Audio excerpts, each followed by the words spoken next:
Hello， 大家好，今天要开箱美国的住宿露营拖车，自带音效。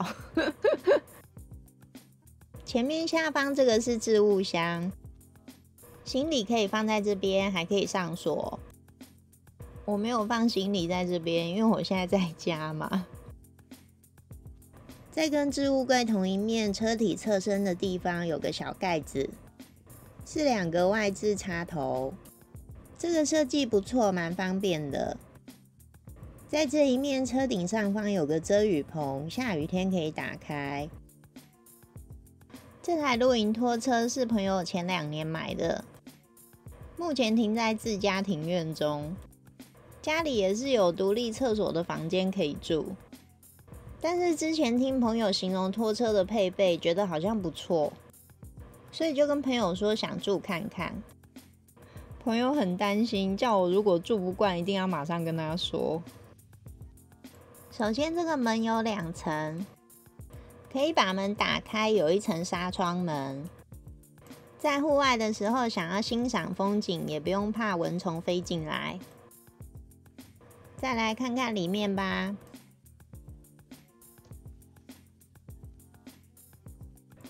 感觉蛮宽敞的。而且床看起来蛮舒服的，有瓦斯炉，蛮棒的耶。这边就是个小型厨房了。这张床蛮大的，而且很舒服。沙发的部分也可以摊平，再变成另外一张双人床。大致看完一圈后，我们从门口开始介绍。门口一进来就有4个蛮大的置物柜。朋友还事先买好一台全新的咖啡机给我，因为他知道我每天早上都要喝咖啡。其他3个柜子都是空的，让我放东西。柜子的右边就是洗手间。拖车里不止马桶，连浴缸都有，也太棒了！大部分露营车里顶多是shower，很少有浴缸。上面有一个透明玻璃，可以让光照进来。旁边这个天窗是可以稍微打开透气，还有一个抽风扇。后来跟朋友聊天说床很舒服，可是上面的弹簧床好像比较大。朋友说车子本来有附床，但是因为有用过，他换一个新的给我。在沙发上面有一个收音机跟2个收纳柜。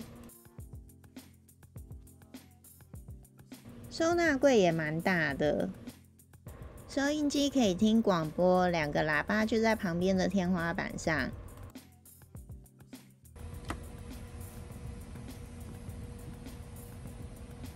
本来想要放音乐给大家听看看，可是有版权限制，没办法播。这个电台的歌都蛮好听的。瓦斯炉上还有一个微波炉，很方便。旁边这个柜子，朋友帮我准备一堆吃的。朋友说他都放一些他自己喜欢，或者他觉得我可能会喜欢。还有一些前2天被我吃掉，来不及拍。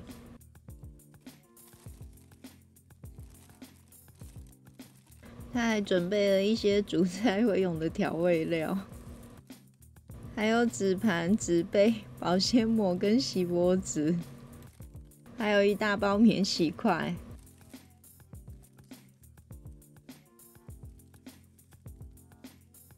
还有面包。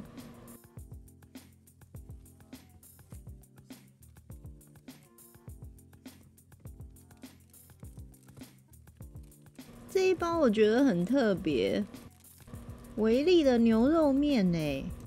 我只知道维力出炸酱面，我不知道它有出牛肉面。台湾好像没有吧？早一天我要来吃看看。冰箱也很夸张，有牛奶、水、茶、酒，酒是一大堆，已经被我们喝光了。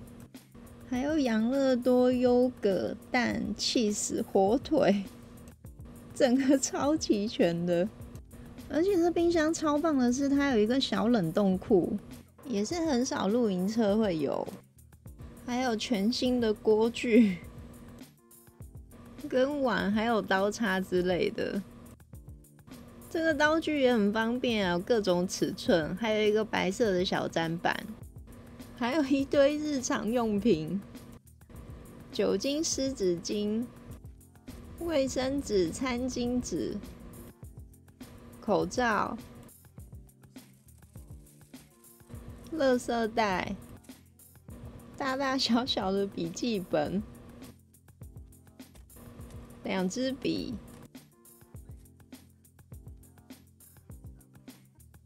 这个好像是铺在柜子里下面的垫子，下面有一盒口罩，还有 N95 的口罩，还有一袋盥洗用品，有牙刷、发箍、绑头发的夹子、棉垫，吹风机也是新的，拖鞋、保暖袋、酒精液、香水、棉垫、香皂。而且香皂3块，我已经拆2块了。棉花棒、垃圾袋，而且拖鞋是室内室外各一对，我已经穿1对了，超齐全的。洗手盆跟瓦斯炉，朋友说开瓦斯炉煮东西的时候，上面的气窗要打开，不然警报器会响。上面这个冷气机也有暖气功能，真的超棒的。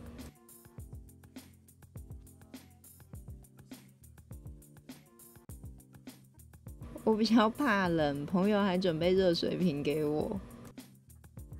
我特地在搭机当天去买的民风麻薯，朋友都说不错。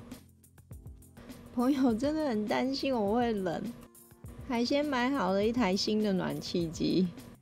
我每天一回房间就打开它，真的很暖。不过我来之前，朋友就跟我说他想多买一台暖气机给我。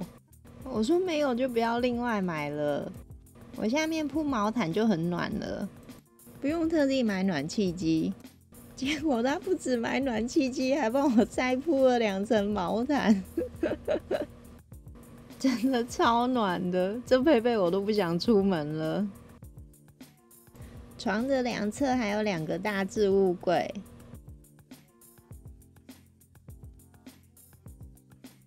这边吊大衣很方便，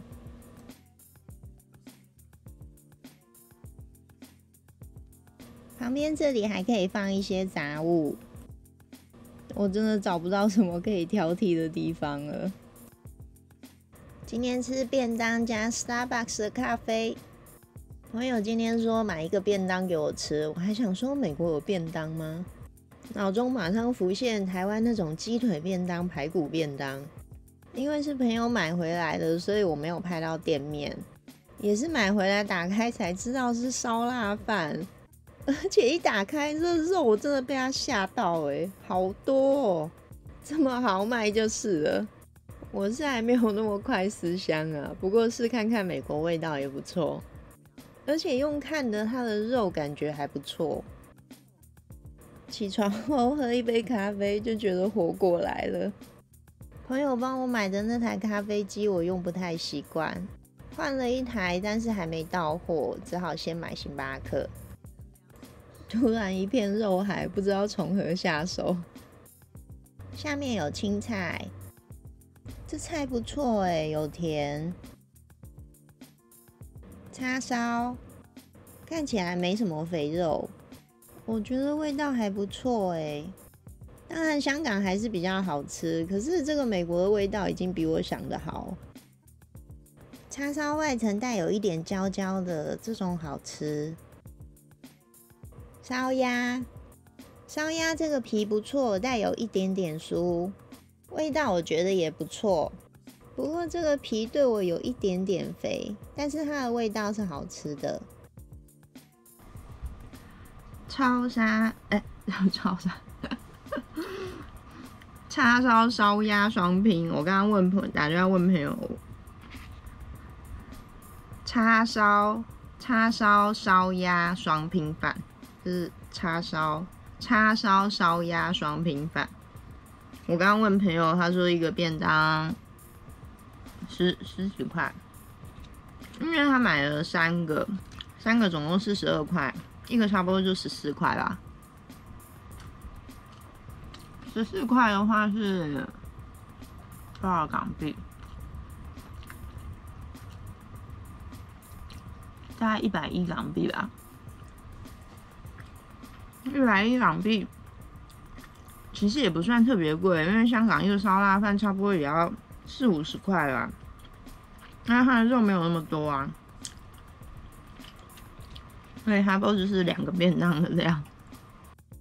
差不多了，总结一下，我之前就常常会看一些日本露营车的介绍，很多都没有洗手间，有洗手间多数也就是只有马桶，真的很少看到有浴缸的。主食的部分，瓦斯炉也是少数，微波炉也是比较少有，多数都是顶多电磁炉。然后冰箱的话，冷冻库也是少数，所以这边什么都有了，我真的觉得超方便的。不过看来美国的露营车就是比较大，配备比较齐全，再加上我朋友真的帮我准备的超仔细的，所以我整个住得很熟悉。我住的前几天，他差不多每天都会问我说住的还好吗？我说很好啊，我觉得很舒服欸。可是我朋友说你说真的，他怕我是客气然后这样说。我跟他说很多次，我说我认真的，我真的觉得很舒适。然后朋友买的叉烧饭，我觉得真的也蛮好吃的，2种肉的肉质都不会太干，然后外皮烤的又都不错。它的叉烧可能有些人会觉得偏瘦，可是因为我不喜欢吃肥肉，我就觉得它的叉烧很好吃，而且附的青菜也是有甜，也蛮好吃的。白饭跟香港的烧腊饭真的也很接近，米的硬度软硬适中，不像台湾日本米比较软，也不像泰国米比较硬。我觉得米饭的口感跟在香港吃的也很接近，而且我觉得它比较好的是，多数的饭都是有淋到酱汁，比较少是白饭。我不太确定它是不是在中间有淋酱汁，就是它的饭都有酱汁的味道，觉得比较好吃。如果我是长期住在美国，想吃港式烧腊饭的话，我觉得这间会是个不错的选择。价格也不贵，大概14块美金左右，肉这么多，分量又这么大，根本可以分2餐吃，感觉 CP 值不错。那差不多介绍到这，如果有朋友想要知道什么资讯的话，欢迎留言给我。非常非常感谢大家的收看，那我们下支影片见。